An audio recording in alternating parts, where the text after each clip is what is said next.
आज सातारा सांगली स्थानिक स्वराज्य संस्थेची निवडणुकीची प्रक्रिया सुरू झालेली आहे। प्रशासनाने काळजी घेतलेली आहे।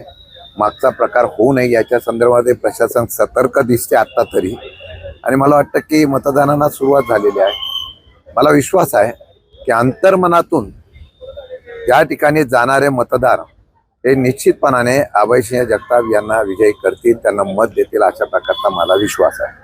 जसं जिल्हा परिषदेमध्ये ऑपरेशन राबवलं गेलं होतं आपल्या त्यात तसंच ऑपरेशन या ठिकाणी राबवलं गेलेलं आहे, जिथे नगरसेवक जिल्हा परिषद सदस्यांना बाहेर घालवलं। खरं म्हटलं तर निवडणुकीच्या आचारसंहितेचा मला ज्या नियमावली होत्या त्यामध्ये कोणाला आमिष दाखवणं, कोणाला अशा प्रकारचं बाहेर नेणं वगैरे याच्यामध्ये आचारसंहिता होते। पण बघतोय की सर्रास आपल्या चॅनल किंवा माध्यमातून सगळीकडे अशा आचारसंहितेचा न भीती घेता, निवडणूक आयोगाची धास्ती न घेता अशा प्रकारचा प्रकार चाललेला आहे। मला वाटतं की बऱ्याच मोठ्या प्रमाणामध्ये लोकांना आमिष दाखवली जाते। असे बरेच ऑपरेशन आता सध्या देशात राज्यात चालू आहे। लोकशाहीने चालू नाही, हे ऑपरेशन सध्या फक्त एवढ्याच पद्धतीने चाललंय की थोडा जोडा आणि सत्तेमध्ये सहभागी व्हा अशा प्रकारचं ऑपरेशन चालू आहे। आणि ते आता पंचायत समिती, जिल्हा परिषदेच्या सदस्यांपर्यंत, नगरपालिका सदस्यांपर्यंत पोहोचलं जात आहे।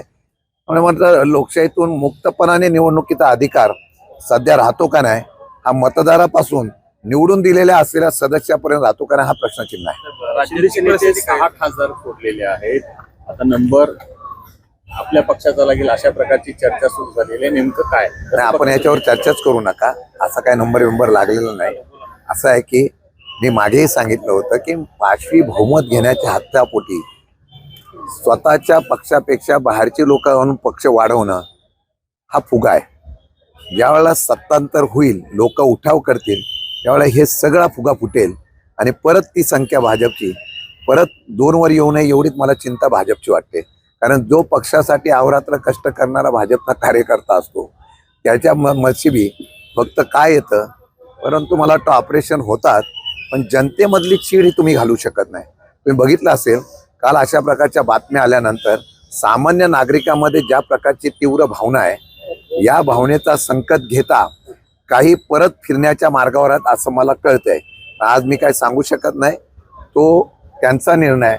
परंतु आज जर बघितलं तर जनतेच्या मनामध्ये तीव्र प्रकारची नाराजीची भावना आहे। त्याचं प्रतीक हे निश्चितपणाने येणाऱ्या काळामध्ये आपल्याला पाहायला मिळेल। राष्ट्रवादी काँग्रेस पक्ष असू द्या आणि बाकीचे पक्ष असू द्या, हे विलीकरण करून काँग्रेसमध्ये सामील व्हावे अशी सोशल मीडियावरती चर्चा सुरू आहे, त्याबद्दल आपलं काय म्हणतं? मी त्या दिवशी सांगितलेलं अशा प्रकारची कुठलीही चर्चा नाही। या बातम्या उठतात, बातम्या चर्चेला येतात। मला एकच सांगावंसं वाटतं की राष्ट्रवादी विलिनीकरणाच्या बाबतीमध्ये मागेही सांगितलं, अजितदादा गट मध्ये आम्ही विलिनीकरणार होता, तो विषय आम्ही आता संपवला की आता लगेच काँग्रेसमध्ये विलिनीकरणार अशा प्रकारची चर्चा होते। अशा प्रकारची कुठलीही चर्चा नाही। आम्ही पक्ष म्हणून आमच्या पद्धतीने काम करणार आणि वाढवणार। तुम्ही प्रदेश अध्यक्ष शरद पवार गटाचे आहात, जिल्हा परिषद निवडणूक ही शरद पवार गटाच्या चिन्हावर न लढता अजित पवार गटाच्या चिन्हावर लढली गेली, तर कोरेगाव विधानसभा मतदारसंघातील आपले जे उमेदवार मतदार आहेत ते नेमके महायुतीसोबत मतदान करतील की महाविकास आघाडीसोबत? मी काय झालंय असं आहे की अजितदादा हयात असताना मला वाटतं की आम्ही ठरवलं होतं महाराष्ट्रामध्ये तशा प्रकारे आमचे सगळे बहुतेक ठिकाणी उमेदवार हे घड्याळावर आम्ही लढवलेले होते। आता त्यांना महायुती का महाविकास आघाडी का काय, हा शेवटी मतदाराच्या स्वातंत्र्याचा विषय आहे। कोरेगाव मतदारसंघात ते नव्हे तर महायुतीतल्या लोकांना सुद्धा मी आव्हान केलेलं आहे की युती धर्म पाळण्याचा ठेका फक्त तुम्हीच घेतलेला नाही, युती धर्म पाळला गेला नाही हे दुःख तुमच्या मनामध्ये आहे। मी त्यावेळेला सांगितलं होतं की लोकशाहीच्या माध्यमातून ज्यावेळेला निवडणुका होतात त्यावेळेला महायुतीचाच अध्यक्ष उपाध्यक्ष होत असताना सुद्धा आम्ही पूर्णपणाने सहकार्य त्या उमेदवाराला करण्याचा प्रयत्न केला। मग तुमच्याच मित्र पक्षाने तुम्हाला होऊन दिलं नाही, नव्हे तर तुम्हाला रक्तबंबाळ केलेला आहे। आजही महिला सदस्यांच्या आणि सर्वांच्या मनामध्ये खंत आहे, सल आहे की अशा प्रकारचा सातारामध्ये झालेला प्रकार विसरता कामा नये।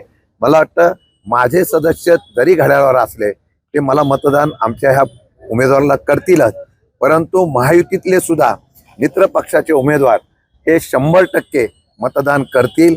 एवढंच नव्हे तर भाजपचे सुद्धा काही मतदार आम्हाला निश्चितपणाने मतदान करते हा माझा विश्वास आहे. साहेब, जिल्हा परिषदेच्या अध्यक्ष उपाध्यक्ष पदाच्या राडाच्या दरम्यान तुम्ही खूप मोठ्या प्रमाणात ते गेटवर अग्रेसिव्ह होता.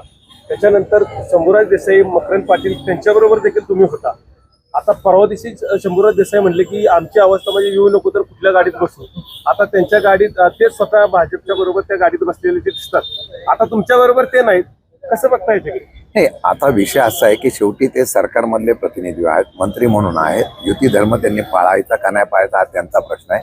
पण शंभूराजे देसाईंचा स्वभाव बघितल्यानंतर मला वाटतं की ते मागे मी म्हणालो होतो ते पण शंभूराजे आहेत आणि त्या नावाप्रमाणे ते करतील अशी माझी अपेक्षा आहे.